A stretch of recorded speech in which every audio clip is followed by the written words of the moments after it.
So I've got a couple of questions just in terms of this radicalization process, and maybe how important is religion as a motivating force here? Is this a situation where ISIS recruits are often non-religious or somewhat religious, moderately so, and then they're converted and indoctrinated through a process on the internet over the course of recruitment? Or is it more often a case where you have radical young men? I remember talking to one of the French officials after the attack, telling me that 30% of their people are French converts, often in prison, didn't even know Arabic, but get converted, and sort of the concept here that they were people disposed to violence in the first place, simply susceptible or actively accepting anything that was a rationalization to carry out violence. What are some of the perspectives here?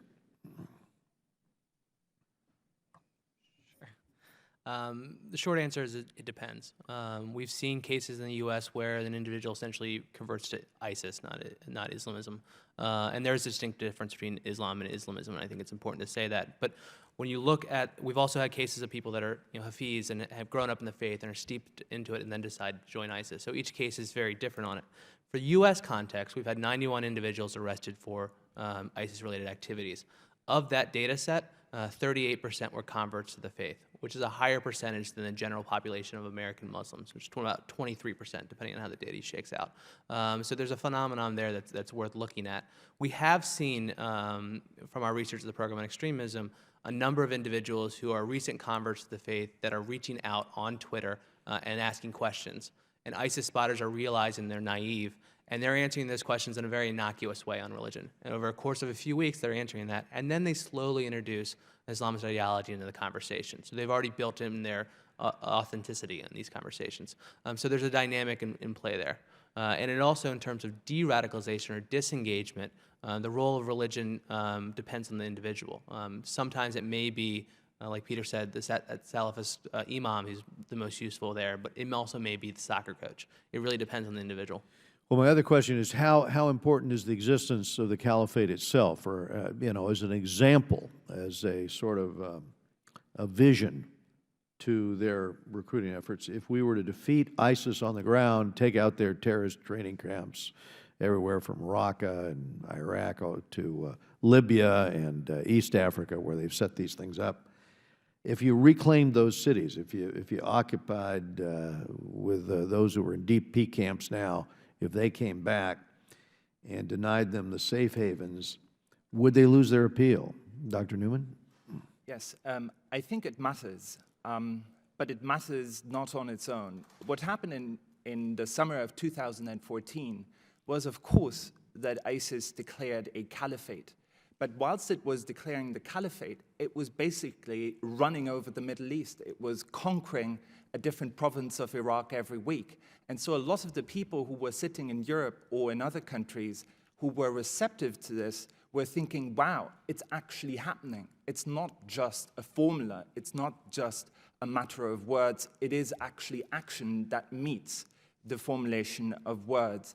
And so that's what ISIS has always been about. It's been about the combination of a religious justification, however hollow we may think it is, in combination with the projection of strength and power and success. And I would argue the reason why so many people went in the summer of 2014 is because during that period, ISIS really was projecting strength, power, and success. And all these young people who were sitting in the suburbs of Paris or in disenfranchised parts of Brussels, they were thinking, I can go from zero to hero in nothing if I join that group. I do think that if the US and the coalition managed to retake Mosul and Raqqa, it would be a big blow for ISIS. I don't think it will be that easy to just transfer everything over to Libya or to another place. I know, but we were up there in Tunisia and talking to the Libyan ambassador and our ambassador in Libya. They've got 6,500 or 6,700 fighters. They're training there now. And then there's other training centers they're setting up. So they've sort of branched out in the interim. But if we could attack the training centers, or some coalition could take out those training camps, my thought or my argument has always been we should have done this at the outset with air power to deny them the opportunity to message that they were on the march and unstoppable. Let me ask you about emerging technologies out there that could be used to weed out extremist content online, if that offers some hope. And maybe throw in for Mr. Hughes here, he made one statement here that seemed contradictory. You noted in your testimony that State Department employees should have greater interaction with ISIS supporters online, yet our past experience with that was one that was a disappointing outcome because they didn't have credibility among would-be jihadists. So if I could throw those two questions out to the panel. Why would that model work now? What should they do differently to make it work? Yeah. A couple reasons why I think that model didn't work before. One was that it wasn't interactive, meaning it was one-off kind of events. So if you actually want to introduce, some seeds of doubt, what you're doing on that is building a relationship or rapport back and forth. That takes time. The reason why that wasn't successful before is because it had to go through 6, 7, 8 layers of bureaucracy to say, can I tweet this 140 characters to this individual, right? That's just not how the online environment works. There's two reasons why I think that the U.S. government shouldn't completely get out of the game when it comes to interactive back and forth. One is, again, you need to essentially not cede the space. And two is there is some benefit when you're talking about hardened ISIS supporters spending their time focusing on the State Department as opposed to focusing on creating content, videos, and things like that. It muddies their time up a little bit. And we do see that dynamic play out. So I would focus the State Department's overt messaging on the guys that raise their hand and say they're ISIS supporters. And then there's a whole spectrum of other options between white overt State Department to gray delayed attribution that DOD can do, and then the black that CIA can do in terms of counter messaging. Got it. And we need to make sure this is coordinated a little bit better than they had in the past. Quick question to you of the assessment of Dr. Lowell's thesis there, because what he's doing is televising cinema that challenges extremist ideology in Pakistan, and they're doing that, I guess, now in the Middle East, trying to promote religious tolerance, trying to hit on this theme of political moderation and pluralism, I guess, and disseminate democratic culture, basically. Your assessment on that? I've seen Aaron's work. It's phenomenal.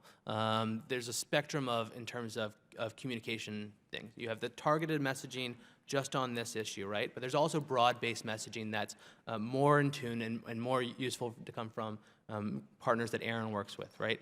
Because government, by their very nature, are very hesitant to get into this idea of religion, establishment clause, things like that. It makes everyone very, very uncomfortable. That's where civil society and partners can play a role. Let's address the mood music that causes people to want to be drawn to the ideology itself. And then let's slowly move down to the spectrum. I'm going to ask the panel in writing just for emerging technologies. You can give that to us later. I'm out of time, and I need to go to Dr. Ami Berra of California. Thank you, Chairman.